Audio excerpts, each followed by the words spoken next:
Hello and welcome to Monocle 24's The Urbanist, the show all about the cities we live in. Filling in for Andrew Tuck this week, I'm Tom Edwards. Coming up on today's programme... We've had this few centuries old experiment in the nation state. It hasn't worked.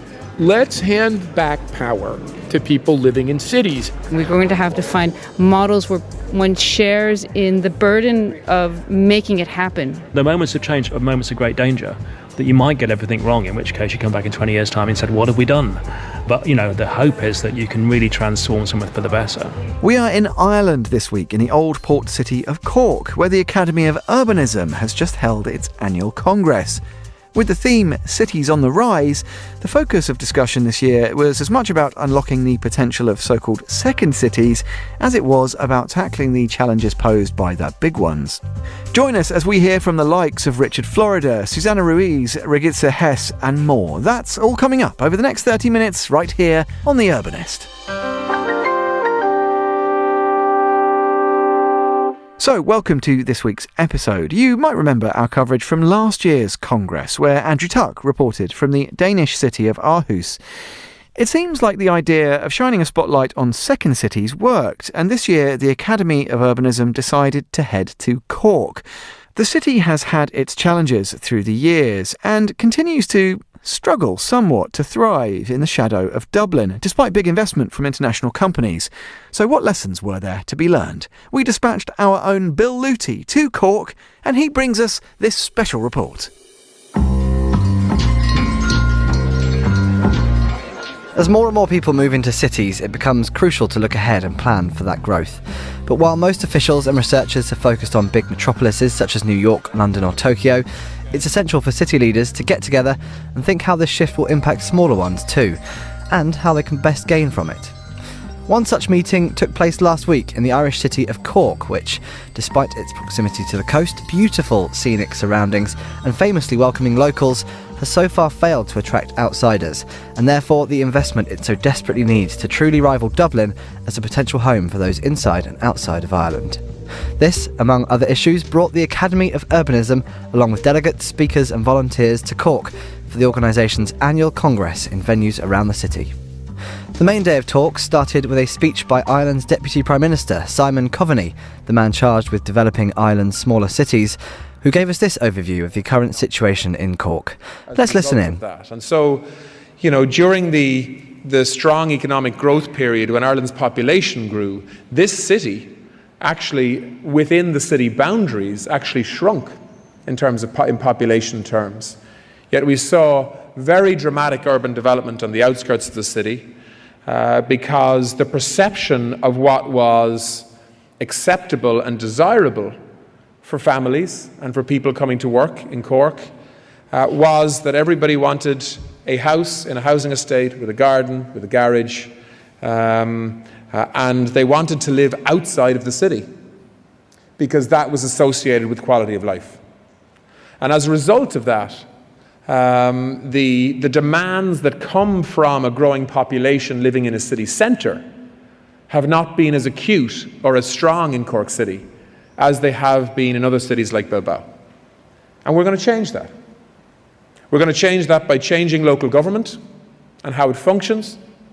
And we are in the process of doing that in a very practical and real way.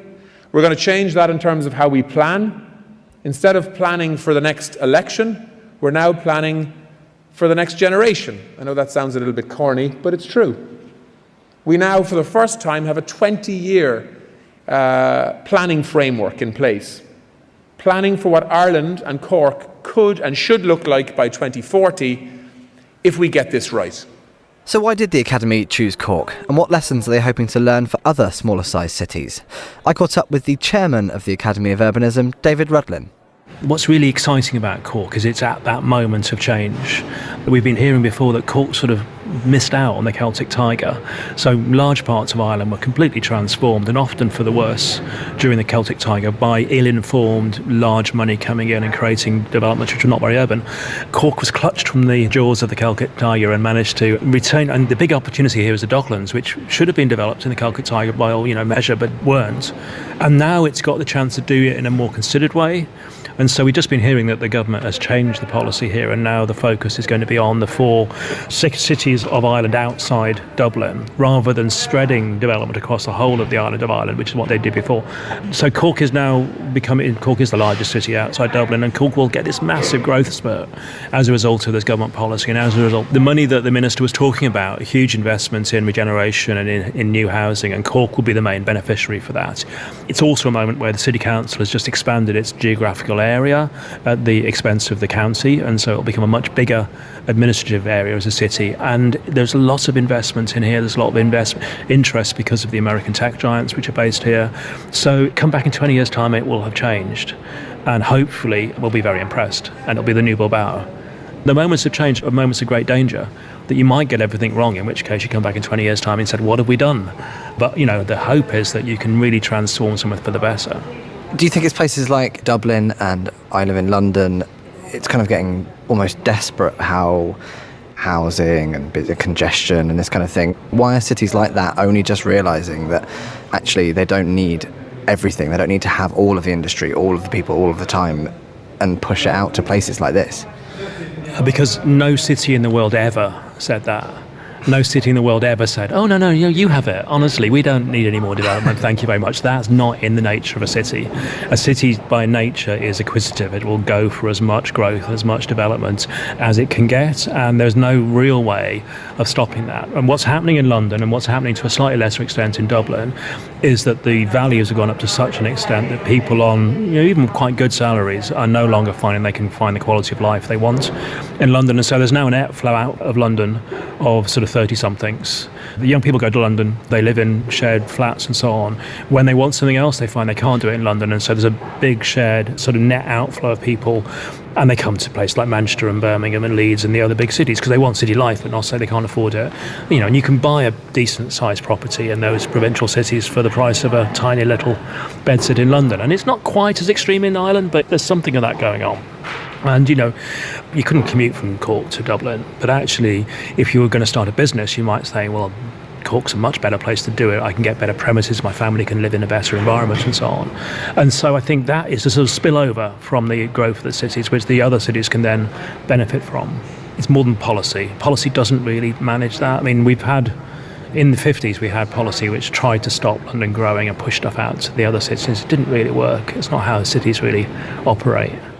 Now, we couldn't put cities into focus without talking about transport, smart cities, and the dawn of the age of autonomous vehicles. That was the focus of the session by Jeffrey Tumlin, who's the Principal and Director of Strategy at Nelson Nygaard. So there's a basic constraint that unless cities are bulldozing minority neighborhoods in order to widen highways again, you have no choice but to focus on the efficiency of your transport network. As cities grow, you need to emphasize the most space-efficient modes of transportation. In order to make it possible to drive for people who need to drive, you need to make it possible and desirable for all those other people to stop driving in front of you. So, autonomous vehicles, right? Totally awesome. They're gonna save us. It's gonna be great, right? All of our problems are solved. So we've been fantasizing about this for a really, really long time.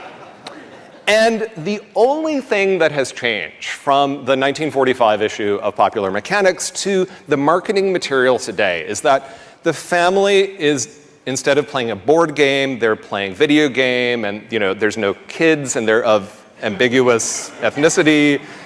And the interiors is designed by Apple Computer, but otherwise it's the exact same vision. And that same vision is still dependent upon the same basic fundamental laws of geometry, that you take up exactly the same amount of space, whether you're in a single occupant, personally driven car, or an Uber or a Lyft, or an autonomous vehicle. And yes, we'll be able to get significantly more efficiency, particularly on rural highways and particularly for freight. But in city centers, in cities like Cork, autonomous vehicles do not allow you to move more cars through the city. In fact, we'll get to in a second, can cause some severe traffic congestion problems, as we're already seeing in America. After his talk, I had a chance to catch up with Jeffrey to discuss all things related to autonomous vehicles, including what do you do when you just sat there waiting to be driven somewhere? The revenue model for the future of mobility has little to do with mobility, and it's really about capturing the value of that time. And the things that we start to worry about are, well, what happens when somebody decides, honey, why don't we move 4 hours away from work because I can sleep or work or watch internet cat videos on my commute to and from work? Or why bother living in a house at all when I can tootle around in my giant Google RV and never have to pay for housing? It also starts creating interesting challenges as, for example, retail or the sex industry decide what is possible with autonomous vehicles, where the shoe store can come to your house and already know your shoe size and be supplied only with shoes that match your outfits because it's also connected to your Amazon account where you've bought all your clothes. So this idea of mobility really being about capturing the value of time likely will result in a vast increase in the amount of driving that far offsets the small amount of additional efficiency that we get on the highway, being able to pack cars more closely together. And so one of the interesting aspects of autonomy is we expect that individual auto ownership is going to drop sharply over time. Because why own just one car when you could get the pickup truck for going to the garden center, or the sports car for going out on date night, or the minivan when you're taking all the kids to soccer practice? So why not be able to choose the tool that you need for the job and instead just call up that tool with your phone and it shows up in front of you and takes you where you want to go? There is this potential for vast increases in mobility, particularly for lower income people, also for disabled people, that could potentially create some net benefit. But there are also some costs that come along with that as well. So I was going to say, what does that mean now for places like London, where there is still lots of development going on, or any capital city where there's still development, but they're very much defined. We've got these roads, we've got these buildings. You're not going to knock all of them down to build new things. What do we do with car parks? What does that mean for those places that are developed? Right. Well, so the first thing is that we need to recognize that city streets are every city's most valuable capital asset. They're about 25 to 30% of the land area of a typical city are the streets and pavements, and those are in public ownership. We need to manage those public rights-of-way for the public good, which means focusing on the movement of people rather than the movement of vehicles. So we need to prioritize the most space-efficient modes of transportation. We need to get buses to go autonomous and operate them more frequently and protect them from congestion through dedicated right-of-way and signal prioritization, so that, again, we prioritize the movement of people. Our streets can move a lot more people. They cannot move any more cars because of that limitation in geometry. No matter how convenient and luxurious it would be for me to be in my giant Google pod traveling through the streets of London, we don't have sufficient street capacity in order to let everyone do that. A city in an almost identical geographical and industrial situation as Cork is Bilbao. The arrival of the Guggenheim 20 years ago propelled the Basque city to the international stage, sparking a wave of urban transformation. And it wasn't simply a vanity project to beautify the area, it was essential, as Susana Ruiz, an architect at the Urban Planning Office of the city of Bilbao, told the audience. The transformation of the city of Bilbao was a necessity, it was not an option. We did not decide to do it because we are very creative. In our case, we did not have any other option. So our economical motor had collapsed, and we needed a new economical sector to create new employment for the city. And a change was required to go from an industrial city with a devastated environment to a new modern service sector economy with a sustainable environment.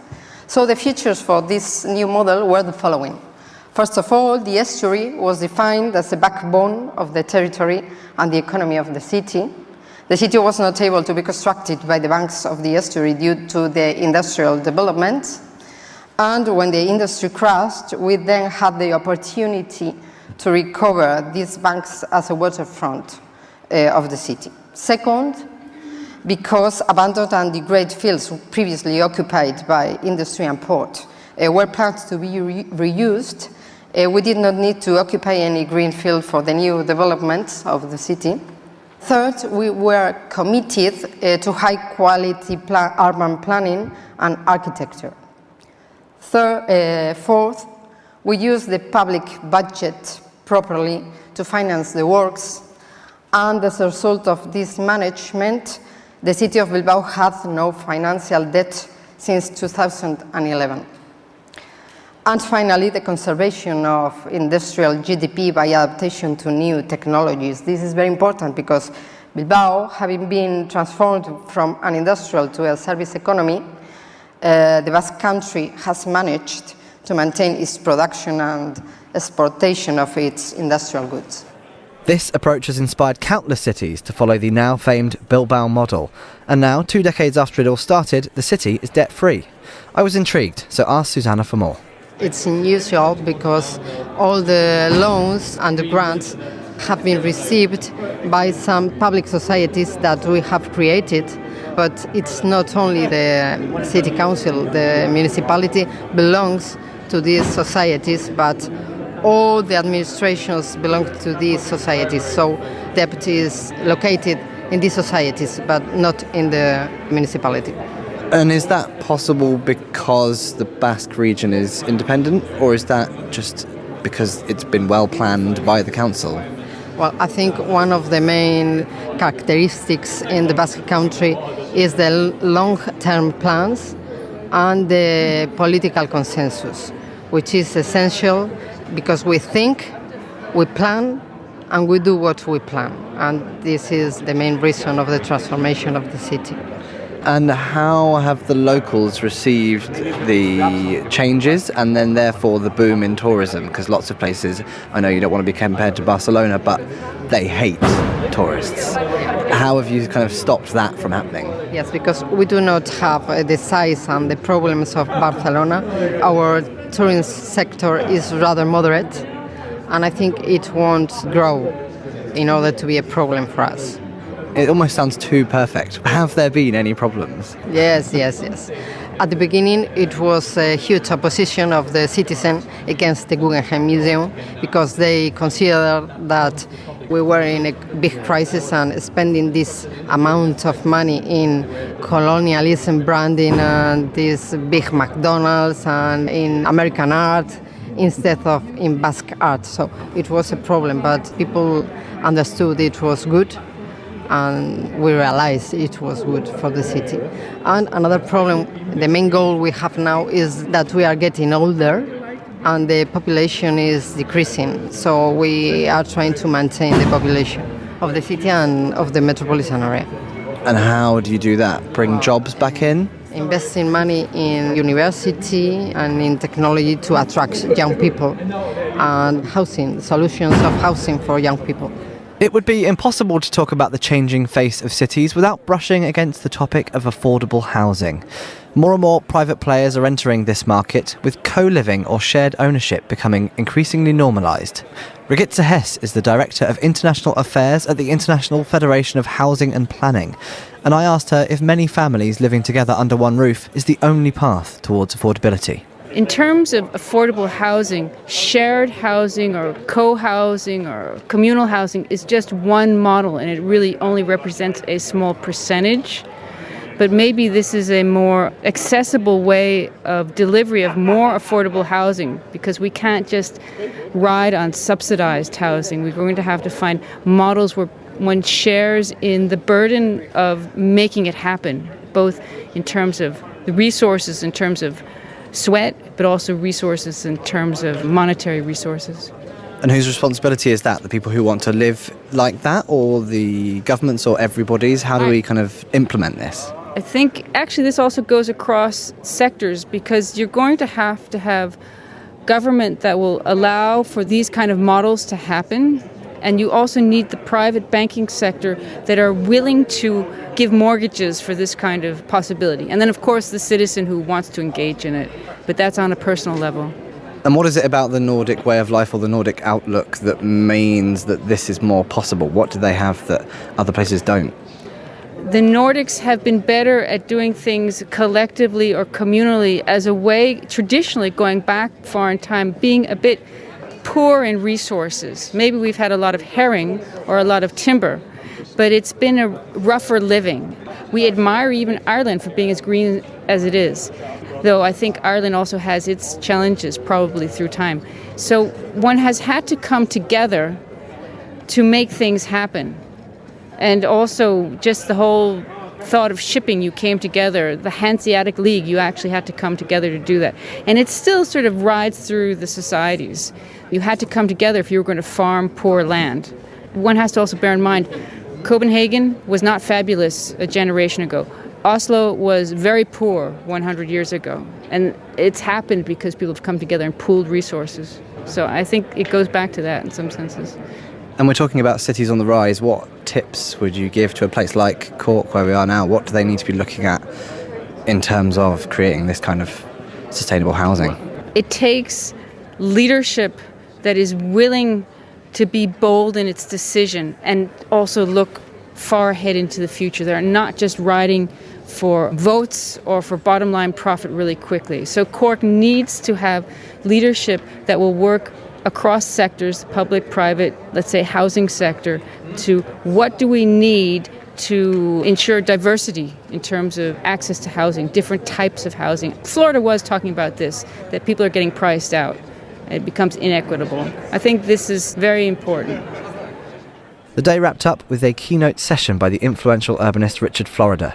For anyone living in cities today, we're all living more or less in Florida's world.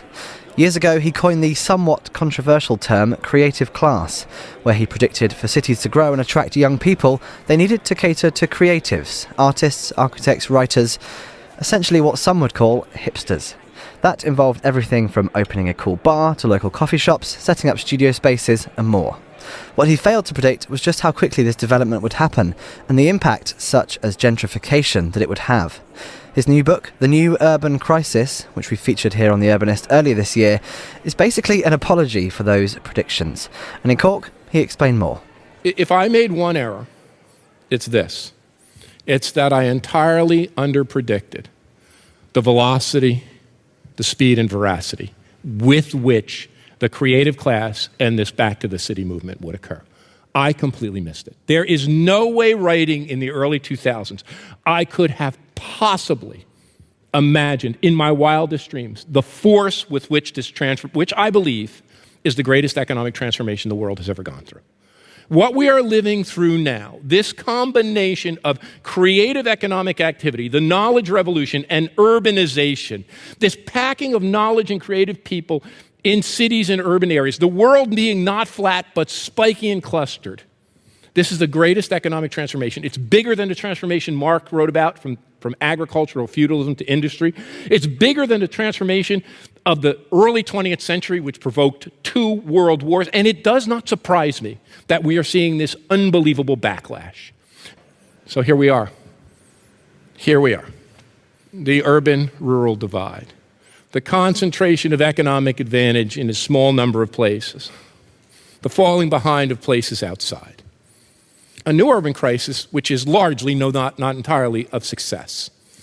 A crisis of metropolitan centers who have attracted so much in the way of knowledge, so much in the way of investment, so much in the way of technology, so much in the way of the creative class, that they become increasingly unequal, increasingly separate and segregated, and increasingly gentrified and increasingly unaffordable. So, is there anything that could be done about it? Or for cities like London, New York and Tokyo, is it just too late? Here's Richard again. If we think about 2 scenarios, the bleak and the better, I think we're living in the bleak scenario. Look at what's happened in the United Kingdom with Brexit, with this great divide, with the anger of people in rural areas in the countryside at the success of London. Even worse, if I want to be bleakest of the bleak, a scenario I could have never imagined, a complete dysfunctional, narcissistic, D-list celebrity like Donald Trump could loom into the presidency of the most powerful nation on earth because of this divide. He really campaigned against tolerance, against diversity, against cosmopolitanism, against the urban elite on a campaign, I mean, I've said this, but it's like restore power to white male Americans. So, look, I think hopefully that's about as bleak as it can get. And what would look like a better scenario is that we would wake up in Britain, in the United States, in Europe, in the world, and say, look, we've had this few centuries old experiment in the nation state. It hasn't worked. We've had a couple of world wars. Now we have this nutty populism. Let's hand back power to people living in cities. And there's one statistic that I think is very telling. In the United States, where I come from, less than 20% of Americans have any level of trust and confidence in their national government. That's the presidency and the Congress. When you look at the states in the United States, it's about 50-50. I think it probably depends on if a Republican or Democrat is in power, the other half say no. But when you get to the local community level, about 3/4 of Americans actually have great trust and confidence in the place they live. That's because you get to choose the place you live, you get to pick the kind of government you have, you get to pick the kind of people you want to live around. There, really, partisan ideology doesn't matter. People want to make a great city, Democrat, Republican, liberal, or conservative. So I think that's the better scenario. It's not euphoria, it's not utopia, but it's a world in which local cities and local communities have more power, and we can coexist, rural and urban, suburban, liberal, conservative, moderate. We all get to pick where we live, and instead of bashing each other in the heads, we pick where we want to live and we coexist with one another. I think in the next 20 years, that's a doable scenario. That better scenario is one we can get to. And how do we stop the nice small places like Cork from becoming the big horrible places like London?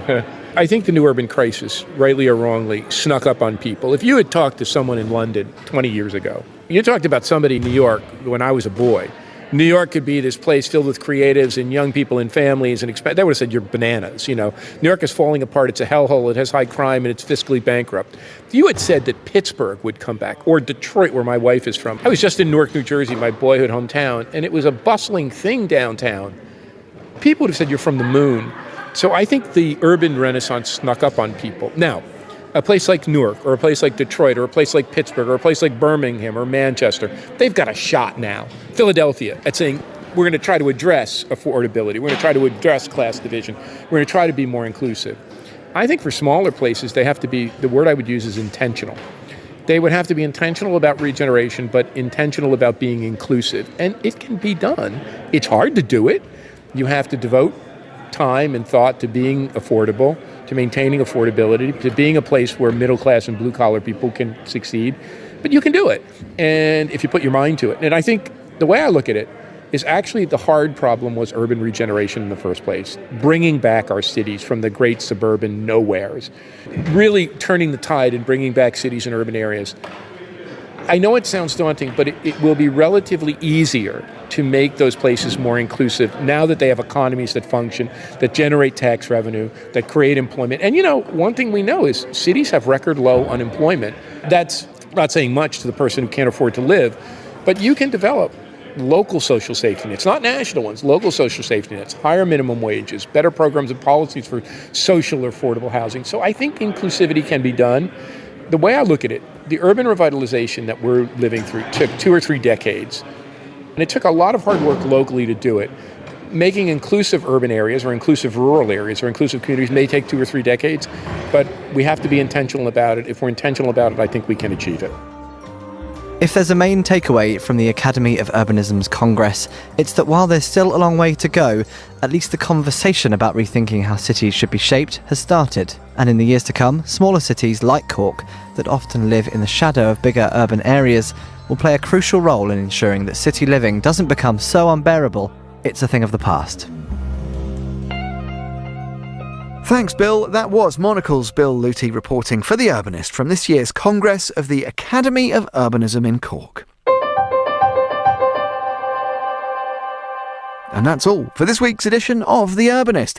The programme was produced by Carlotta Ribello and edited by David Stevens. To play you out of this episode of the programme, an artist born and raised in Cork. It's Simple Kid with The Commuter. Thanks for listening, city lovers.